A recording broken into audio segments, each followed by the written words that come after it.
YouTuber খিতে কাই অৰ্থাৎ ভাঙা টিভি খ্যাত জনপ্ৰিয় ইউটিউবাৰ দীপজ্যোতি ডেকা আইচিউত ভৰ্তি। নমস্কাৰ বন্ধু বান্ধৱীসকল, মোৰ চেনেললৈ স্বাগতম জনাইছোঁ।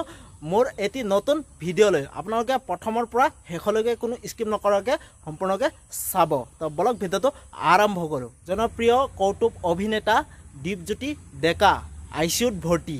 সংকটজনক অৱস্থাত এতিয়া বৰ্তমান আইচিউত ভৰ্তি।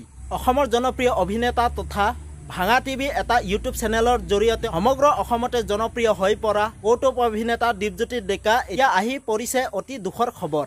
জানিব পৰা মতে মংগলদৈত সাম্প্ৰতিক সময়ত যিহেতু বিহুৰ প্ৰগ্ৰেম চলি আছিল আৰু প্ৰতিজন কৌতুক অভিনেতাই নিজৰ প্ৰতিভাৰ জৰিয়তে সকলোকে আমোদ দি আহিছে আৰু অসমৰ জনপ্ৰিয় কৌতুক অভিনেতা খিতে কাই অৰ্থাৎ দীপজ্যোতি ডেকা সকলোৰে মৰমৰ দীপজ্যোতি ডেকা গৈছিল মংগলদৈলৈ আৰু জানিব পৰা মতে মংগলদৈত অচিনাক্ত দুষ্কৃতিকাৰীয়ে জনপ্ৰিয় অভিনেতা দীপজ্যোতি ডেকাক অৰ্থাৎ আমাৰ সকলোৰে মৰমৰ ভাঙা টিভি খ্যাত খিতে কাইক গুৰুতৰভাৱে আক্ৰমণ কৰে। বৰ্তমান তেওঁ আইচিউত ভৰ্তি। বৰ্তমান তেওঁ চিকিৎসালয়ত ভৰ্তি হৈ আছে। জনপ্ৰিয় কৌতুক অভিনেতা খিতে কাই অৰ্থাৎ দীপজ্যোতি ডেকা ভাঙা টিভি খ্যাত অৰ্থাৎ ভাঙা টিভি খ্যাত জনপ্ৰিয় ইউটিউবাৰ খিতে কাই।